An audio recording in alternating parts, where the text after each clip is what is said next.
Welcome everybody. बेटा मेरा नाम है गुंजिश शर्मा एंड मैं आप लोगों को पढ़ाने वाली हूँ लाइफ प्रोसेसेस। बेटा अगर आप लोगों ने हाफ ईयरली के एग्जामिनेशन के लिए अभी तक कुछ भी नहीं पढ़ा है तो ये वीडियो आप लोगों के लिए वन स्टॉप सोल्यूशन होने वाला है, क्योंकि इस वीडियो के अंदर मैं आप लोगों को इंपॉर्टेंट क्वेश्चंस के साथ साथ यानी कि वो क्वेश्चंस भी बताने वाली हूँ जो आप लोगों के बोर्ड के एग्जामिनेशन में, जो आप लोगों के हाफ ईयरली के एग्जामिनेशन में बार बार रिपीट होते हैं। एंड इसके अलावा बेटा मैं आप लोगों को कंसेप्ट की क्लैरिटी भी देने वाली हूँ। So this video is going to be the one stop solution for all your problems. तो स्टार्ट कर लेते हैं बड़ा जी सेशन को without wasting a single second of time. सबसे पहले आप लोगों को ये पता होना चाहिए कि भाई लाइफ प्रोसेसेस क्या होते हैं। ध्यान से समझना बेटा, वो सारे प्रोसेसेस जो हमें जिंदा रखने के लिए जरूरी है उन्हीं को हम क्या बोलेंगे, लाइफ प्रोसेसेस।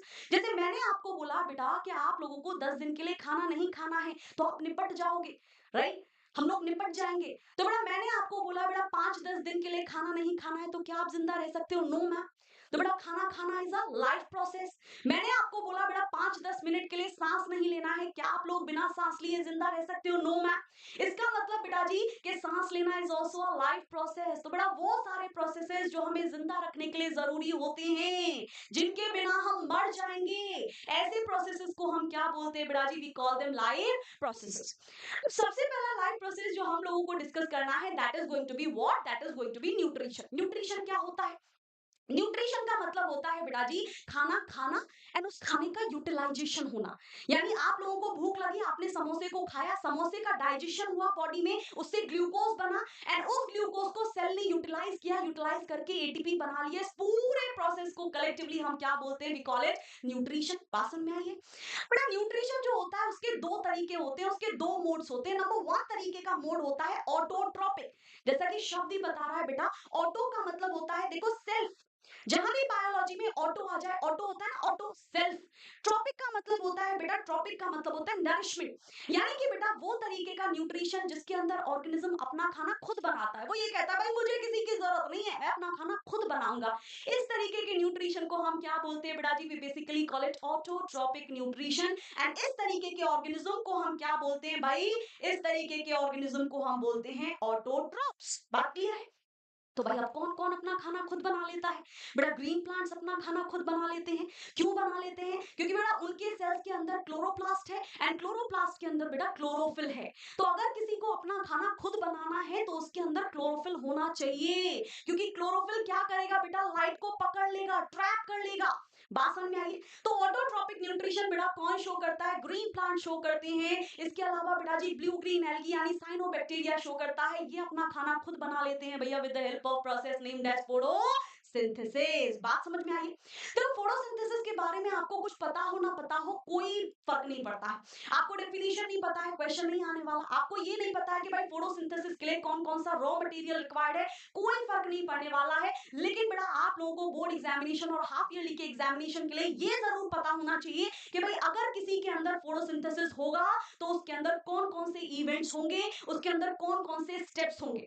तो बेटा जब भी किसी के अंदर फोटोसिंथेसिस होता है तो वहां पर 3 इंपॉर्टेंट स्टेप देखने को मिलते हैं, ये पता होना जरूरी है, जरूरी है। स्टेप नंबर 1 क्या होता है बेटा जी? मैंने अभी आपको बोला अगर आप किसी प्लांट को देखोगे, उसकी लीफ को देखोगे, लीफ क्या है? लिविंग है। एंड कोई भी चीज जब लिविंग होती है that is made up of cell, cell से मिलकर के बनी होगी ना। अगर बेटा आप प्लांट के सेल को देखोगे तो उसके अंदर एक ऑर्गेनेली होता है जिसको हम क्लोरोप्लास्ट बोलते हैं एंड क्लोरोप्लास्ट के अंदर होता है बेटा क्लोरोफिल। तो अगर किसी के अंदर क्लोरोफिल है, जैसे ही उसके ऊपर लाइट आकर के गिरेगी वो क्लोरोफिल उस लाइट को पकड़ लेगा। तो सबसे पहला स्टेप क्या होता है बेटा जी? Absorption of light energy by chlorophyll. Chlorophyll के ऊपर जैसे ही लाइट एनर्जी आकर के गिरेगी क्लोरोफिल उसको ट्रैप कर लेगा। पर जैसे ही क्लोरोफिल ने लाइट एनर्जी को ट्रैप किया उसने कहा कि भाई इससे तो मैं खाना नहीं बना पाऊंगा, अगर मुझे खाना बनाना है तो मुझे एटीपी चाहिए, तो मैं क्या करूं? तो बेटा स्टेप नंबर 2 के अंदर प्लांट क्या करता है बेटा? स्टेप नंबर 2 के अंदर प्लांट क्या करता है? वो जो लाइट एनर्जी उसने पकड़ी है उस लाइट एनर्जी को कन्वर्ट कर देगा किसमें? केमिकल एनर्जी में। एंड केमिकल एनर्जी क्या होगी बेटा? Basically ATP.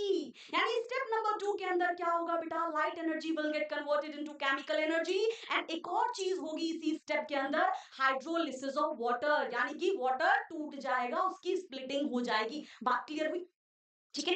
जैसे ही स्टेप 2 कंप्लीट होता है बेटा उसके बाद होता है स्टेप 3। अब भाई प्लांट के पास ऑलरेडी एटीपी है तो उसको यूज करके वो क्या कर लेगा? खाना बना लेगा। जैसे अगर मैं आप लोगों को बोलूं बेटा पार्ले जी का बिस्किट लेकर के आओ मेरे लिए, तो अगर आपके पास पैसे नहीं होंगे तो क्या पार्ले जी का बिस्किट आएगा? नहीं।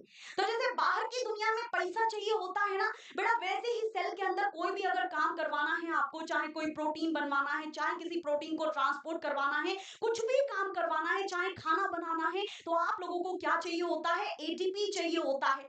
एंड क्योंकि एटीपी को बनाना था, इसीलिए क्या ट्रैप किया गया था? लाइट एनर्जी को ट्रैप किया गया था। एंड उसी लाइट एनर्जी को स्टेप नंबर 2 में किसमें कन्वर्ट कर लिया गया? केमिकल एनर्जी में कन्वर्ट कर लिया गया। स्टेप नंबर 3 क्या होता है बेटा? स्टेप नंबर 3 के अंदर जो CO2 होता है उसका रिडक्शन कर दिया जाता है। अब रिडक्शन क्या होता है बेटा? रिडक्शन के दो ही मतलब होते हैं, या तो हाइड्रोजन को ऐड कर दो किसी स्टेप के अंदर, किसी प्रोसेस के अंदर, तो हम उसको क्या बोलेंगे? उस रिएक्शन को हम क्या बोलेंगे? रिडक्शन। एंड अगर हम वहां से ऑक्सीजन को रिमूव कर दें तब भी वो रिडक्शन कहलाता है। तो बेटा क्या होता है स्टेप नंबर 3 के अंदर? जो CO2 का मॉलिक्यूल होता है उस CO2 के मॉलिक्यूल का रिडक्शन कर दिया जाता है। इसका मतलब उसके अंदर हाइड्रोजन को ऐड कर दिया जाता है। एंड जैसे ही उसके अंदर हाइड्रोजन का एडिशन होता है बेटा, क्या बन जाता है? खाना बन जाता है, दैट इज कार्बोहाइड्रेट। अब भाई प्लांट भी तो लिविंग है ना, उसके अंदर भी तो सेल है, तो जितना खाना प्लांट को चाहिए वो यूज कर लेता है, एंड बाकी खाने को बेटा वो स्टोर कर देता है in the form of what? In the form of starch. क्या इतनी बात सारे बच्चों को क्लियर है? एक बार मुझे कमेंट सेक्शन के अंदर जाकर के बताओ भाई, सारे बच्चे एक बार कमेंट सेक्शन के अंदर जाकर के बताएंगे कि प्लांट के अंदर तो खाना स्टोर होता है in the form of starch, लेकिन आप लोगों की बॉडी के अंदर बेटा जो एक्सेस अमाउंट का ग्लूकोज होता है, हमने खाना खाया, जितना सेल्स को चाहिए था सेल्स ने ग्लूकोज यूज कर दिया, बाकी ग्लूकोज को बेटा स्टोर कर दिया जाता है। कौन सी फॉर्म में? सारे बच्चे अपने आंसर को ड्रॉप करेंगे इन द चैट सेक्शन, ताकि मुझे पता चल पाए कि मेरे प्यारे बटरफ्लाइज को कितनी चीजें समझ में आ पा रही हैं।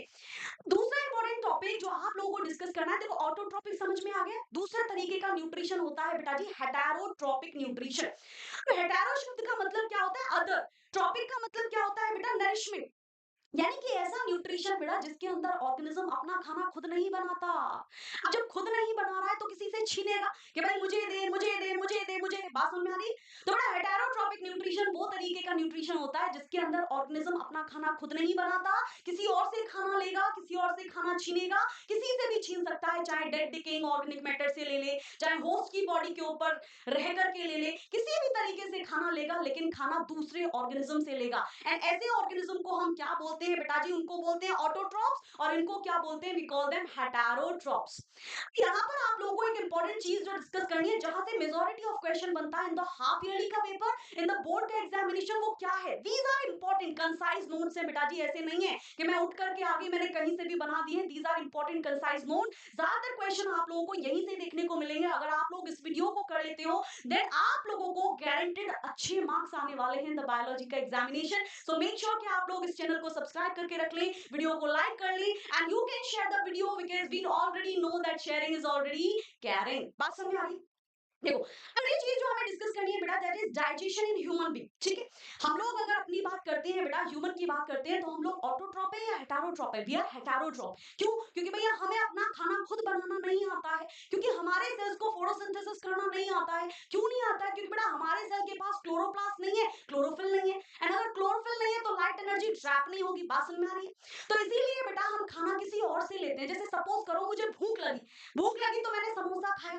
अब समोसा कैसा खाना है बेटा? समोसा कॉम्प्लेक्स फूड है, एंड कॉम्प्लेक्स फूड को बॉडी यूज करना नहीं जानती, कॉम्प्लेक्स फूड को सेल्स यूज करना नहीं जानते। जैसे गाड़ी को पेट्रोल चाहिए होता है चलने के लिए, वैसे ही सेल्स को क्या चाहिए होता है बेटा? सेल्स को चाहिए होता है ग्लूकोज। क्या चाहिए होता है? ग्लूकोज। बात समझ में आ रही है? तो ना जितना भी कॉम्प्लेक्स खाना हम खाते हैं वो सारा का सारा कॉम्प्लेक्स खाना हमारी बॉडी के अंदर चक्की चलती है, चक्की चलती है। चक्की is known as what? Digestion. And चक्की चलेगी किसकी हेल्प से बेटा? एंजाइम्स की हेल्प से। यानी कि हमारी बॉडी के अंदर एंजाइम्स होते हैं जो कि खाने को, यानी कॉम्प्लेक्स खाने को धीरे धीरे धीरे धीरे धीरे धीरे धीरे धीरे चक्की चला के चक्की चला के चक्की चला के कन्वर्ट कर देते हैं किसमें? सिंपल फूड मटेरियल में।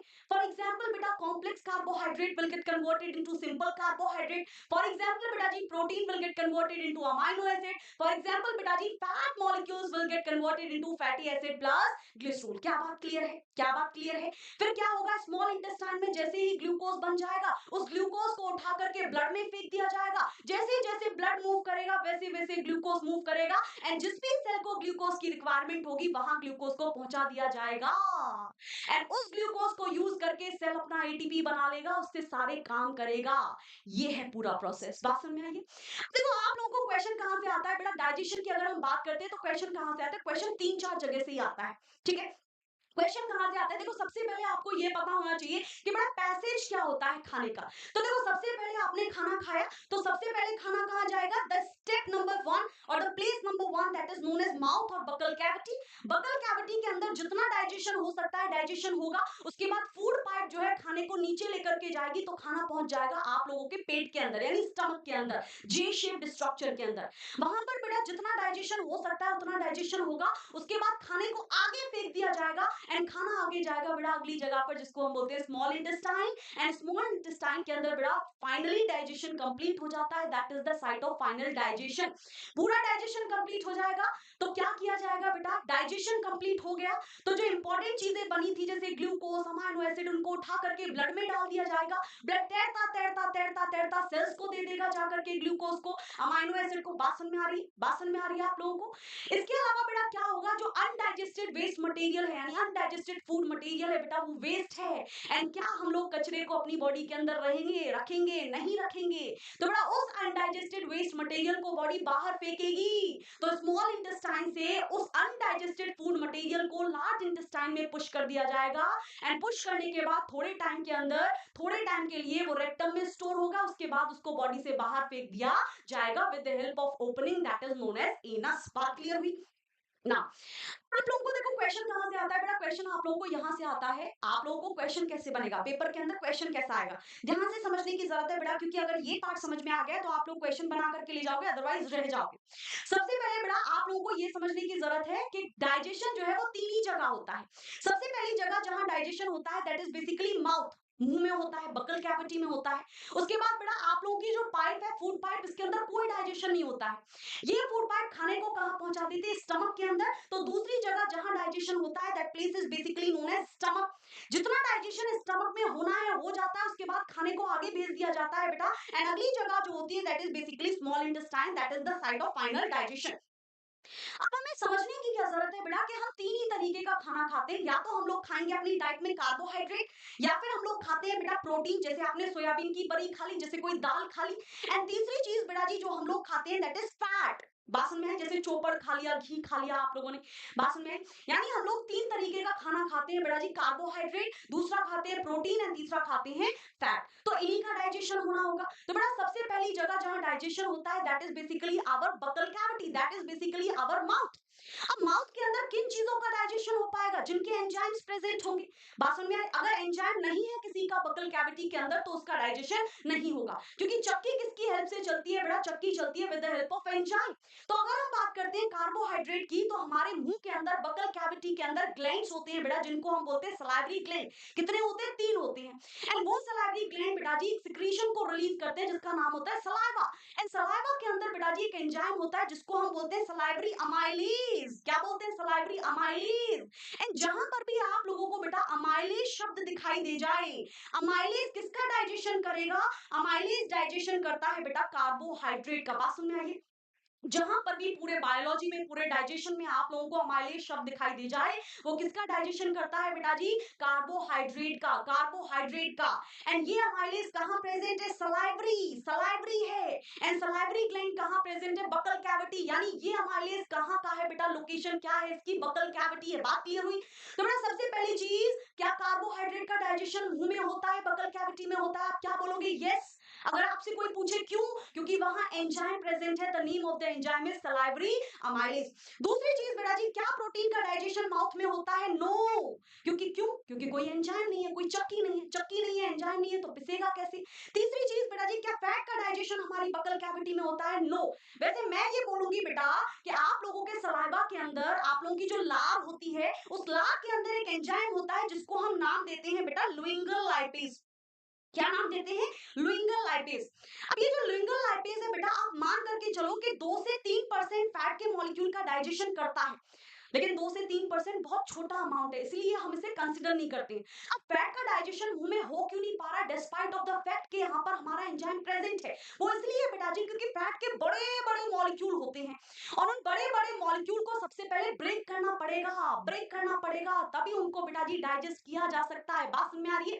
तो बेटा अगर आपसे कोई पूछे क्या फैट का डाइजेशन बकल कैविटी में होता है, तो क्या बोलोगे? नहीं। लेकिन मैं आपको ये बोलूंगी बेटा होता है, 2 से 3% होता है। क्यों? क्योंकि एंजाइम प्रेजेंट है सलाइवा के अंदर। The name of the enzyme is basically lingual lipase. बेटा जहां पर भी लाइपेज शब्द आपको दिखाई दे जाए ना, लाइपेज किसको डाइजेस्ट करता है? लाइपेज डाइजेस्ट करेगा फैट को।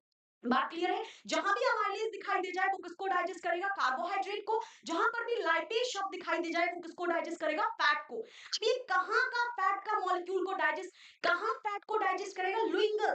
लुइंगल का लेना देना होता है बेटा टंग से। तो यानी कि ये वाला लाइपेज कहां प्रेजेंट है? This lipase is present where the tongue is located. कहां लोकेटेड है tongue? Tongue is located in the buccal cavity. क्या थी बात क्लियर है सारे बच्चों को? Yes ma'am. ठीक है। तो बेटा अगर मैं आपसे ये पूछने की कोशिश करूं, माउथ के अंदर 3 खाने खाते हैं हम, 3 तरीके के खाने खाते हैं, क्या कार्बोहाइड्रेट का डाइजेशन होगा? आप बोलोगे यस मैम। क्यों होगा? क्योंकि सलाइवा होता है, सलाइवा के अंदर सलाइवरी अमाइलेज होता है। दूसरा होता है बेटा प्रोटीन। क्या प्रोटीन का डाइजेशन होगा? आप बोलोगे नो मैम। मैंने पूछा क्यों? क्योंकि बेटा वहां पर कोई भी एंजाइम प्रोटीन को डाइजेस्ट करने वाला प्रेजेंट नहीं है। इसके अलावा मैंने आपसे पूछा बेटा क्या फैट का डाइजेशन वहां पर होता है, तो आप बोलोगे नो मैम। वैसे तो नो ही बोलोगे, क्यों? क्योंकि आपके सिलेबस के अंदर नो लिखा हुआ है। लेकिन बेटा अगर आप डीपर यानी इन डेप्थ थोड़ा सा सोचने की कोशिश करोगे तो हमारे सलाइवा के अंदर एक एंजाइम होता है जिसका नाम होता है लुइंगल लाइपेज। एंड लुइंगल लाइपेज बेटा जी वो फैट का डाइजेशन करता है बकल कैविटी में, but the digestion is only 2 to 3%। बात क्लियर है? ठीक है। दूसरी जगह बेटा जी जहां पर खाना डाइजेस्ट होता है, अब देखो मुंह के अंदर जितना खाना डाइजेस्ट होना था हो गया, उसको छोटे छोटे बॉल बना करके यानी फूड बोलस की फॉर्म में बेटा जी उसको नीचे भेज दिया जाता है with the help of food pipe. And food pipe उस खाने को ले जाती है बेटा नीचे की साइड, और नीचे क्या होता है? जे शेप्ड स्ट्रक्चर। एंड उस जे शेप्ड स्ट्रक्चर को बेटा हम क्या बोलते हैं? We basically call it stomach. क्या बोलते हैं मेरा लाल? We call it stomach. इतनी बात क्लियर है? अब देखो स्टमक के अंदर बड़ा उन्हीं चीजों का डाइजेशन होगा जिसके एंजाइम प्रेजेंट होंगे। सबसे पहली चीज क्या कार्बोहाइड्रेट का डाइजेशन होगा? नो। क्यों? क्योंकि कोई एंजाइम प्रेजेंट नहीं है। क्या प्रोटीन का डाइजेशन होगा? यस, क्योंकि एंजाइम प्रेजेंट है। The name of the enzyme is what? Pepsin, rennin. ठीक है। प्रोटीन जो कि हमारा मिल्क का प्रोटीन होता है उसका डाइजेशन कौन करता है बेटा? उसकी सबसे पहले कर्डिंग कौन करता है? रेनिन। एंड फिर उसको डाइजेस्ट कौन करता है? पेप्सिन। बात क्लियर हुई है आप लोगों को? ठीक है। तो प्रोटीन का डाइजेशन बेसिकली कौन करता है? पेप्सिन। एंड रेनिन क्या करता है बेटा? रेनिन क्या करता है? कर्डिंग ऑफ मिल्क। मिल्क की कर्डिंग कर देता है। कर्डिंग का मतलब क्या होता है? कर्डिंग का मतलब होता है बेटा जी कि अगर हम दूध पीते हैं, ठीक है, हमने दूध पिया, ठीक है, तो दूध क्या है? दूध लिक्विड है। एंड लिक्विड के अंदर बेटा अगर कोई प्रोटीन प्रेजेंट है और उस प्रोटीन को हमें डाइजेस्ट करना है तो दूध का थोड़े टाइम तक वहां रुकना जरूरी है जहां उसका डाइजेशन होना है, क्योंकि लिक्विड तो फ्लो कर जाएगा ना, फ्लूइडिटी होती है उसके अंदर। बात समझ में आ रही है आप लोगों को? तो उसको थोड़ी देर के लिए वहां रोकना पड़ेगा। अगर कोई चीज फ्लूइड है तो वो थोड़ी देर के लिए रोकना पॉसिबल नहीं होगा। लेकिन अगर हम उसे थोड़ा सा सेमी सॉलिड में कन्वर्ट कर दें, यानी कि अगर हम उसे थोड़ा सा क्या कर दें, थोड़ा सा फ्लूइड से हम उसका नेचर कन्वर्ट कर दें सेमी सॉलिड में, तो क्या उसे उस जगह पर रोकना पॉसिबल हो पाएगा? यस। इसीलिए बेटा जी इसीलिए पेट के अंदर रेनिन होता है कि भाई दूध का जो एंजाइम है, दूध के अंदर जो प्रोटीन है उसको डाइजेस्ट करना है। एंड प्रोटीन को डाइजेस्ट करने वाला एंजाइम कहां है? केवल पेट के अंदर है, पेप्सिन है। और ये एंजाइम को काम करने के लिए थोड़ा टाइम तो चाहिए होगा। एंड अगर दूध जो है वो फ्लूट रहेगा तो पास हो जाएगा स्मॉल इंटेस्टाइन में, इसका मतलब है उसको कन्वर्ट कर दो, उसको सेमी सॉलिड में कन्वर्ट कर दो। एंड सेमी सॉलिड में कन्वर्ट करने का काम यानी कि कर्डिंग करने का काम कौन करता है? That is basically done by what? Rennin. बात समझ में आई? तो रेनिन का काम क्या होता है? अगर आपसे कोई पूछे तो आप क्या बोलोगे? कर्डिंग ऑफ मिल्क। मिल्क की कर्डिंग करने का यानी कि दूध की दही बनाने का काम करता है रेनिन। एंड फिर उसके बाद उसके अंदर जो प्रोटीन होता है उसको डाइजेस्ट करने का काम करता है पेप्सिन। बात क्लियर हुई? Yes ma'am. इसके अलावा बेटा अगर हम समझने की कोशिश करें क्या फैट का डाइजेशन स्टमक के अंदर होता है, आप बोलोगे नो मैम। क्यों? क्योंकि आपके सिलेबस के अंदर नहीं है। लेकिन वापस से मैं बोलूंगी बेटा कि हमारे स्टमक के अंदर एक एंजाइम होता है जिसको हम नाम नाम देते हैं गैस्ट्रिक लाइपेज। क्या नाम देते हैं बेटा? Gastric lipase. अब देखो जहां पर भी लाइपेज शब्द आ जाएगा, लाइपेज किसको डाइजेस्ट करेगा? फैट को डाइजेस्ट करेगा। एंड ये फैट को डाइजेस्ट करने वाला जो एंजाइम है वो कहां प्रेजेंट है बेटा? गैस्ट्रिक। गैस्ट्रिक का मतलब होता है स्टमक, राइट? तो बेटा स्टमक के अंदर भी फैट को डाइजेस्ट करने वाला एंजाइम प्रेजेंट होता है, लेकिन फिर फैट का मॉलिक्यूल वहां डाइजेस्ट क्यों नहीं हो पाता? क्योंकि अभी भी बड़ा है। सबसे पहले उसको ब्रेक करना पड़ेगा, बड़े बड़े फैट के मॉलिक्यूल को छोटे छोटे फैट के मॉलिक्यूल में तोड़ना पड़ेगा। तो बेटा हमारे पेट के अंदर फैट का डाइजेशन होता है, लेकिन वो कितने परसेंट होता है? ओनली 2 to 3% होता है। क्यों? क्योंकि अभी भी फैट के मॉलिक्यूल बड़े बड़े हैं, एंजाइम उन पर काम नहीं कर पा रहे, तो सबसे पहले उन्हें ब्रेक डाउन करना पड़ेगा इनटू द स्मॉलर पीसेस। बात समझ में आई? ठीक है, आगे की तरफ बात करते हैं बेटा। अगली चीज है जहां पर डाइजेशन होता है, जो फाइनल डाइजेशन का जगह है, उसका नाम है बेटा जी स्मॉल इंटेस्टाइन। अगर हम स्मॉल इंटेस्टाइन की बात करते हैं बेटा, हमारी बॉडी ये कह देती है, डाइजेस्टिव सिस्टम ये कह देता है कि भाई फाइनल डाइजेशन मुझे चाहिए, स्मॉल इंटेस्टाइन मुझे नहीं पता कैसे करोगे। अब स्मॉल इंटेस्टाइन बेचारी परेशान होती है, और जब हम परेशान होते हैं तो हम अपने फ्रेंड से हेल्प मांगते हैं ना। तो स्मॉल इंटेस्टाइन के दो फ्रेंड्स हैं बेटा जी, एक लीवर है एंड दूसरा क्या है बेटा जी? दूसरा पैनक्रियाज है। सबसे मेजर काम क्या है स्मॉल इंटेस्टाइन के पास? कि भाई फैट के मॉलिक्यूल जो है वो बकल कैविटी में भी डाइजेस्ट नहीं हुए, पेट के अंदर भी डाइजेस्ट नहीं हुए, उनको डाइजेस्ट करना है कैसे भी।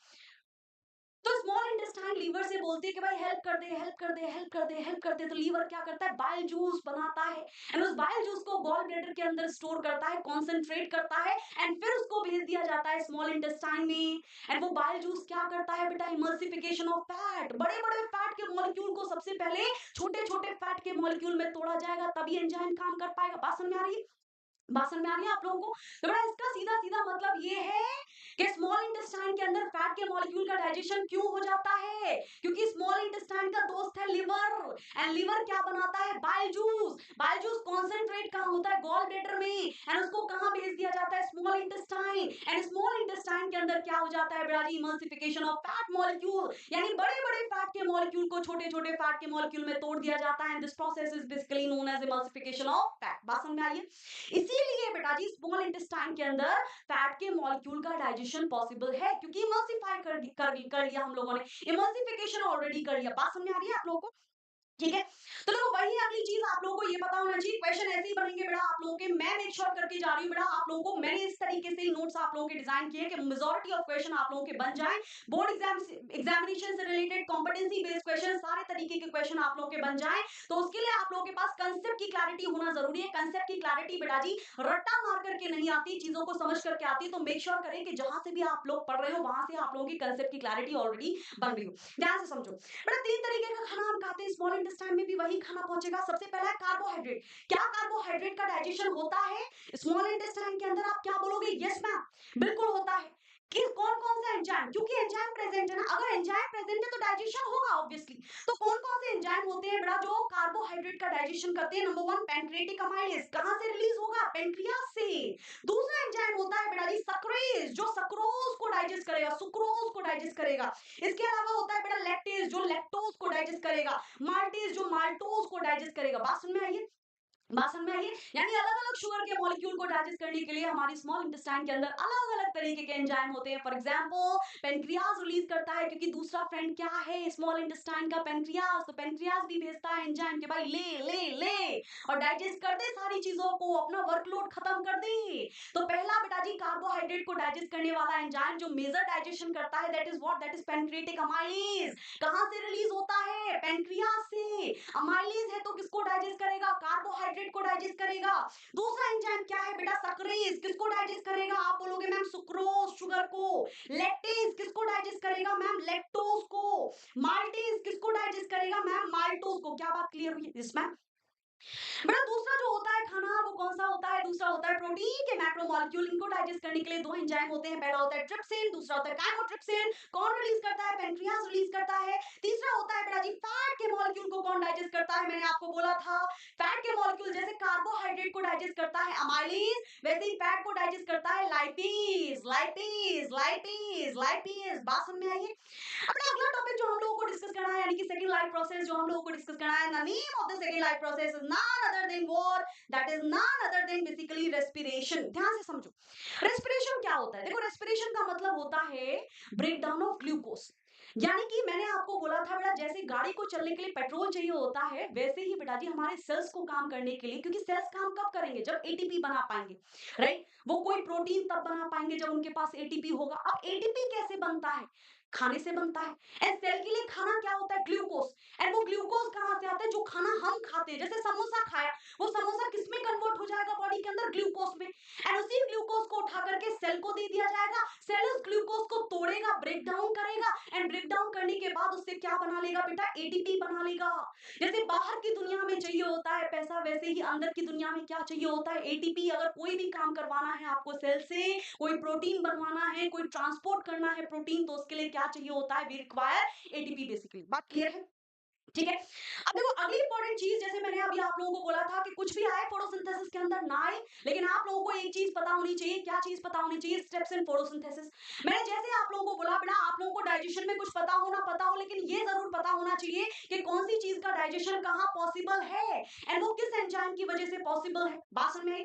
वैसे ही बेटा जी आप लोगों को रेस्पिरेशन में कुछ आए ना आए, लेकिन आपको ये पता होना चाहिए कि भाई भाई ग्लूकोज को कितने तरीके से तोड़ा जा सकता है, what are the ways, what are the pathways by which glucose can be converted or broken down into the simpler substances in order to produce the ATP। बात समझ में आई है आप लोगों को, बात समझ में आई है? तो बेटा ये जो फ्लो चार्ट आप लोगों को दिखाई दे रहा है ना, ये जो आप लोगों को दिखाई दे रहा है ये पूरा, ठीक है, ये जो आप लोगों को दिखाई दे रहा है ना, ये पूरा आप लोगों को ज्यों की त्यों पता होना चाहिए, क्योंकि यहाँ से मेजॉरिटी ऑफ क्वेश्चन हर साल देखने को मिलता है। एंड मुझे नहीं लगता है बेटा ऐसा कोई भी कॉन्जिक्यूटिव ईयर है जहां पर क्वेश्चन यहाँ से नहीं आया हो। So this portion is very very important for your half yearly examination, for your board examination, for competency based examination।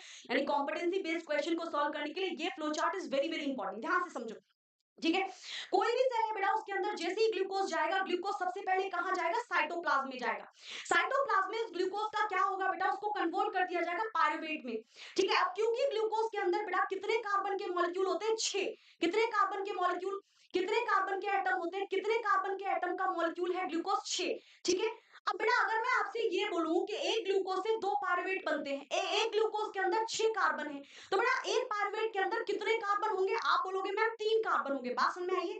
तो बेटा जैसे ही सेल के अंदर ग्लूकोज जाता है, उसके साइटोप्लाज्म में जाएगा, वैसे ही क्या होगा, वैसे ही उसको कन्वर्ट कर दिया जाता है, ब्रोकन डाउन कर दिया जाता है into what, into pyruvate.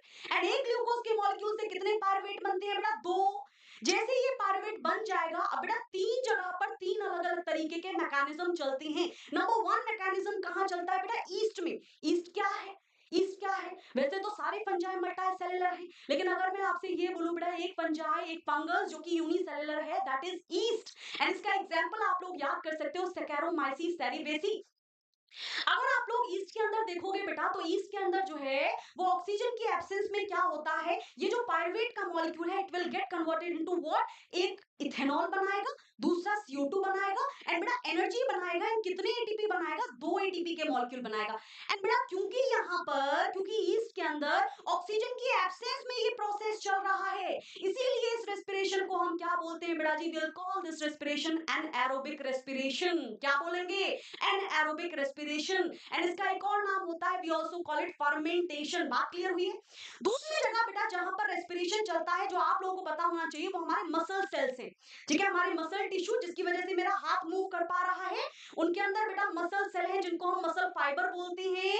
And उन मसल फाइबर को, उन मसल फाइबर के अंदर बेटा जी वो सेल है ना, तो उनके अंदर क्या चल रहा होता है बेटा जी, उनको भी एटीपी चाहिए, उनको भी एटीपी चाहिए। तो बेटा हमारे मसल फाइबर के अंदर, हमारे मसल सेल के अंदर ऑक्सीजन की एब्सेंस में, ऑक्सीजन की एब्सेंस में पायरुवेट को तोड़ दिया जाता है। एंड जब पायरुवेट को तोड़ा जाएगा तो क्या क्या बनेगा बेटा, लैक्टिक एसिड बनता है, जिसकी वजह से आपको थकावट होती है। जब मसल सेल के अंदर, मसल फाइबर के अंदर लैक्टिक एसिड डिपॉजिट हो जाता है, तो बेटा हमें थकावट होने लगती है। बात समझ में आ रही, बात समझ में आ रही?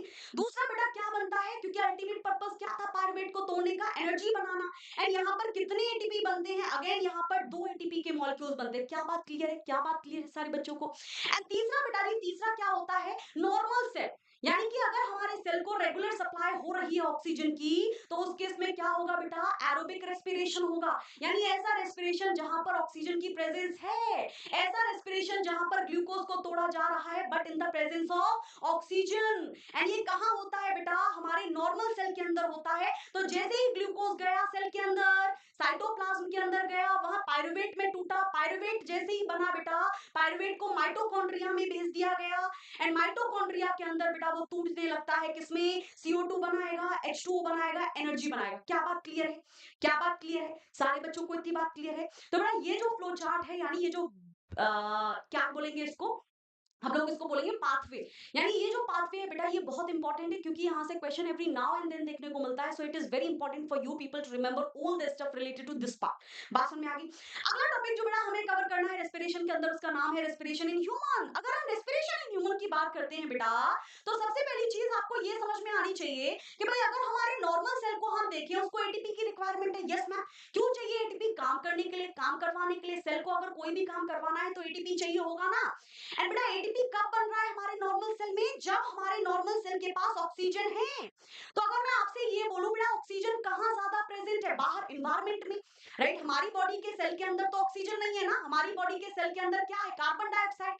तो बेटा गैसेस जो होती हैं, they always move from the region of higher concentration to the region of lower concentration. तो जैसे बेटा आपके सेल के पास ग्लूकोज पहुंच गया, आपके सेल ने कहा कि भाई ऑक्सीजन लाओ, ऑक्सीजन लाओ, ऑक्सीजन लाओ, तो आपने लंबी सी गहरी सी सांस ली। एंड जैसे ही आपने सांस ली बेटा जी, तो बाहर से ऑक्सीजन के मॉलिक्यूल कहाँ गए बेटा जी? सबसे पहले गए नॉस्ट्रल, नॉस्ट्रल के बाद गए बेटा नसल कैविटी, नसल कैविटी के बाद गए फेरिंग्स, फेरिंग्स के बाद गए लैरिंग्स, लैरिंग्स के बाद गए ट्रैकिया। एंड ट्रैकिया से एक बहुत इंपॉर्टेंट क्वेश्चन आता है बेटा, let me tell you that as well. Trachea से हर साल ऑलमोस्ट क्वेश्चन आता है। कौन सा वाला क्वेश्चन आता है? Let me tell you that. ठीक है, ट्रैकिया से एक बहुत इंपॉर्टेंट क्वेश्चन आता है बेटा, आप लोगों से ये पूछ लिया जाता है कि ट्रैकिया के अंदर, ट्रैकिया के अंदर, ट्रैकिया के अंदर सी शेप्ड कार्टिलेजिनस रिंग होती है, वो क्यों प्रेजेंट होती है? क्यों प्रेजेंट होती है? तो इसको आप कनेक्ट करना, समरसेबल की पाइप देखिए, जब हम समरसेबल को ऑन करते हैं तो वो समरसेबल की पाइप जो है वो फूल जाती है, लेकिन जैसे ही उसको ऑफ कर देते हैं वो पिचुक जाती है। देखिए आप लोगों ने। लेकिन बेटा क्या आप लोगों ने वॉशिंग मशीन वाली पाइप देखी? यस मैम, देखिए वॉशिंग मशीन वाली पाइप, जो ड्रेनेज वाली पाइप है बेटा, वो या तो उसके अंदर पानी चल रहा हो या पानी ना चल रहा हो, लेकिन कभी भी वो पिचुकती नहीं है। क्यों नहीं पिचुकती है? आप लोग को उसको ध्यान से एनालाइज करना, क्योंकि उसके अंदर इस तरीके के छल्ले बने हुए होते हैं। देखिए आप लोगों ने एसी वाली पाइप, इसके अलावा आप लोगों की वॉशिंग मशीन वाली पाइप कभी भी कोलैप्स नहीं होती है। बात समझ में आ रही? तो बेटा आप लोगों से ये पूछा जाता है कि ट्रैकिया के अंदर ट्रैकिया के अंदर बेटा जी सी शेप्ड कार्टिलेजिनियस रिंग होती है, वो क्यों होती है? ताकि बेटा जी आप लोगों की ट्रैकिया कोलैप्स ना हो जाए। ट्रैकिया को ज्यों का त्यों रखने के लिए वहां प्रेजेंट होती है कार्टिलेज के रिंग, सी शेप्ड होते हैं। कैसे शेप होता है उसका? सी, लिख देती हूं मैं, ठीक है, सी शेप्ड होते हैं। उसके बाद बेटा जी ऑक्सीजन कहां जाएगी? ब्रोंकस में जाएगी। दो ब्रोंकस होते हैं, उसके बाद कहां जाएगी? ब्रोंकियोस में जाएगी। ब्रोंकियोस के बाद बेटा जी क्या होते हैं? बोरे होते हैं, राइट? जैसे आप लोगों को अगर आलू को स्टोर करना है तो बोरों में स्टोर करते हो ना, वैसे ही बेटा जी हर सेकंड पे सांस ले रहे हो, तो ये ऑक्सीजन कहाँ स्टोर हो रही है? ये ऑक्सीजन बेटा जी हमारी बॉडी के अंदर, लंग्स के अंदर मिलियन ऑफ एल्वियोलाई हैं, मिलियन ऑफ एयर के सैक हैं, एयर के बोरे हैं, जहां ये ऑक्सीजन को स्टोर किया जा रहा है, जिनको हम क्या बोलते हैं? We call them alveoli. Alveoli plural है and alveolus is the singular term for that. And उसके बाद बेटा जी एल्वियोलाई से वो कहां भेज दिया जाता है? ब्लड, ब्लड तैरता तैरता तैरता तैरता तैरता तैरता उसको कहां ले जाता है? सेल के पास। क्या बात क्लियर है?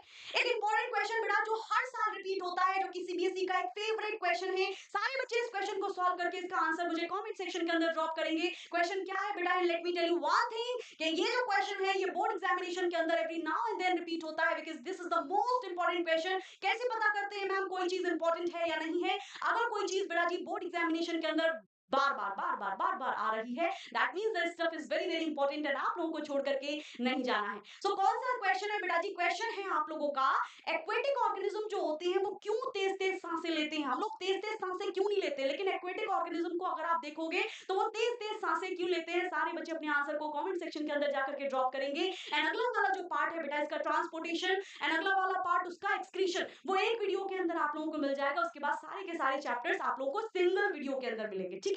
सो मिलते हैं अगले वीडियो के अंदर। चलते हैं, take care, bye bye, lots of love. अगर चीजें समझ में आई है तो वीडियो को शेयर करो। वीडियो को शेयर करने के अलावा बेटा आप लोग क्या कर सकते हो? आप लोग इस वीडियो को ध्यान से पढ़ो। ध्यान से पढ़ने के बाद अगर कोई क्वेरी लगता है आप लोगों को, you can always ask your query in the comment section. इसके अलावा आप लोग मुझे ये भी बताइए कि कौन सा चैप्टर आप लोगों को चाहिए। वैसे मैं 11th 12th 9th and 10th सारे क्लासेस के जो चैप्टर्स हैं वो इसी फॉर्मेट में बनाने जा रही हूँ। सो मेक श्योर कि आप लोग चैनल को सब्सक्राइब करना बिल्कुल ना भूलें। Bye bye, take care.